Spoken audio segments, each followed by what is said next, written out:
여러분 안녕하세요. 자, 오늘 타이틀은요, 풀 양분 활용입니다. 농사 사례인데요. 오늘 타이틀이 풀 양분 활용을 하는 건 솔직히 제가 이제 풀 비료 활용이라 얘기하는 게 맞지 않을까. 그런데 이제 그렇게 달면은 아마 또 댓글들이 좀 달리죠. 바로 제가 전편에 앞서 의견을 받았습니다. 자, 풀은 비료가 맞다, 비료가 아니다. 자, 비료가 맞다 하신 분도 많았고요. 비료가 아니다 하신 분도 계십니다. 저는 이제 비료가 맞다, 비료가 아니다, 그걸 논쟁 벌이는 건 아닙니다. 뭐 이걸 좀 의견들을 들으시고 이쪽으로 이제 지향하신 분들이 어느 한쪽을 정하시고 이제 가는 것도 방법이지 않나 싶습니다. 저는 계속 얘기합니다만은 풀은 잡초 이렇게 이제 자란 것들을 이제 이렇게 멀쩡했을 때 이거를 이제 풀도 양분이기 때문에 비료로 봅니다. 자, 비료는 양분을 얘기하는 거고요. 양분은 뭐냐면 비료를 얘기하거든요. 자, 풀은 양분이 있으니까 그래서 저는 이제 비료로 보고 있고요. 그래서 비료한 정의가 토양과 작물에 영향을 끼치는 이제 모든 물질 아닙니까? 화학비료, 퇴비, 뭐 액비 이런 풀까지 이제 볏짚서부터 다 포함되지 않나 하는 저는 이제 뭐 그렇게 해서 농사를 짓고 있습니다. 그래서 풀 멀칭, 뭐 녹색 유기물이나 갈색 유기물에 따라서 멀칭에 그다음 미생물이 달라지고 거기에서 이제 작물에 이런 키우는 방식이라 그런 것들도 달라진다. 그런 게 저는 이제 그렇게 기술적으로 접근합니다. 제가 오래전에 어떤 농가를 이제 교육생들하고 이제 견학 갔을 때 무비료라 하더라고요. 근데 이제 풀을 멀칭해 있더라고. 그래서 이게 풀은 비료 아닙니까? 그러니까 그러더라고. 이게 왜 비료냐? 그래서들 질문들 했습니다. 저만이 아니라 다른 분들도 질문했는데 뭐냐 그러면 풀은 양분이 있지 않습니까? 그 양분은 비료인데 뭐 그러니까 그분이 하는 말씀이 그러더라고요. 그럼 우리가 빗물도 양분이 있어 그것도 비료냐? 그러니까 어떤 분이 한 분이 또 나서서 그런 얘기합니다. 그러면 물 먹는 것도 식사로 칩니까? 그러니까 그때부터 이제 조용하시던데요. 어쨌든 끝이 없습니다. 자, 어쨌든 풀을 비료도 아니다. 그거는 논쟁 가치 없고요. 그냥 여러분이 어떻게 쓰기는 여러분이 결정하십시오. 되게 많은 분들이 이제 풀은 비료 안 보는 게 뭐냐면 무비료라고 하는 그 농업으로 가고 싶은 그런 부분도 되게 많거든요.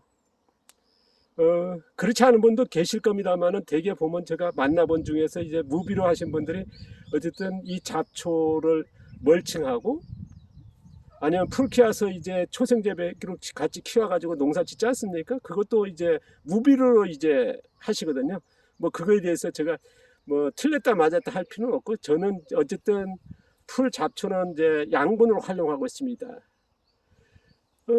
아마 무비료 하면은 이제 가하고치 이제 벼재배에서도 한번 아마 사례로 얘기할 필요가 있는데요. 보면은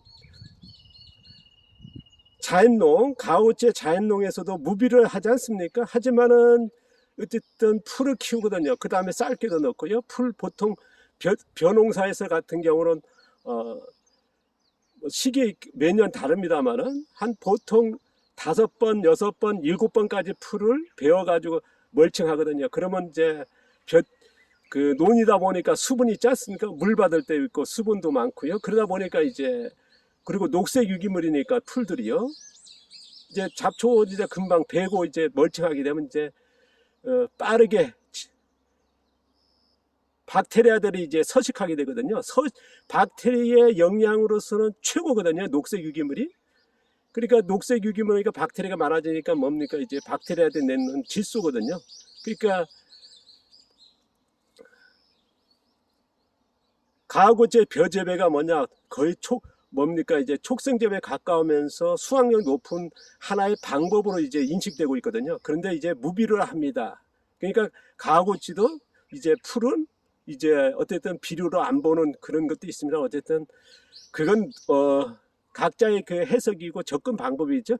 하지만 이제 저 같은 경우는 이게 풀은 양분으로 보고 있고, 양분에 따라서 미생물 서식이 전혀 달라지거든요. 그러면 이제 질소라든가 양분 생산이 달라집니다. 토양 환경도 달라지고요. 그런 것들이 있기 때문에요. 그래서 또 갈색 유기물도 뭡니까? 이제 갈색도 이제 농도에 따라 틀리지 않습니까? 이제 뭐 낙엽이라든가 아니면 아주 강한 침엽수, 활엽수도 다르고요. 풀의 갈색하고 이제 나무의 갈색하고 다른 거거든요. 그런 거에 따라서 또 미생물이 달라지고 양분 생산도 달라지고 토양 환경, 이게 영향을 끼치거든요. 그 다음에 오래 가느냐 안 가느냐 이거 달라지기 때문에, 그래서 기술적으로, 그래서 양분 쪽으로 해서 계속 이제 저는 이제 접근하는데요. 그렇지 않은 분들 많으니까요. 그거는 이제 여러분이 판단해서 쓰시기 바랍니다. 아까도 말씀드렸습니다만은 가오구치의 자연농에서 예를 들었습니다만, 후쿠오카 마사노무 같은 경우는 이제 풀 작업을 그렇게 못했습니다. 어쨌든 그런 형태는 뭐랄까요, 노선이 아닌, 그래서 뭐습니까, 이제 계본이라고 하는 이제 속효성, 이제 작물용 비료 넣어서 이제 재배했지 않습니까? 그러니까 후쿠오카 마사노부도 어떻습니까? 무비를 합니다만 실질적으로 어떻습니까? 계분 같은 경우는 벼를 키우기 위한 속효성, 그래서 촉성재배에 벼재배를 했거든요. 근데 무비를 하니까요, 그렇게 알려졌거든요. 근데 아시는 분들은 아실 겁니다. 그러면 이제 그것도 이제 비료가 아니네요. 그건 비료거든요.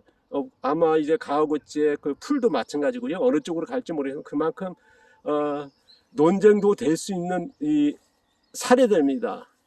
하지만은 이제 현장에서 사용할 때는 어쨌든 간에 그거를 알고 간다 그러면 아마 많은 분들이 뭐냐면 무비료인 줄 알고, 내가 후쿠오카 마사노부도요. 그 다음에 가오구치로 완전 무비료인 줄 압니다. 그럼 뭐 그런 영양분 없이도 이제 농사 되는 줄 아시는 분들 되게 많으시거든요. 그러니까 그런 거를 정리할 필요가 있다. 그래서 그런 거를 제가 이제 의견이랄까 질문을 던진 거고요. 제가 이제 논쟁하고 그런 거는 절대 안 한다는 거. 뭐 제가 성향이 그렇지 않습니까? 뭐 사람들 만나고 막 그렇게 하는 도 아니고요.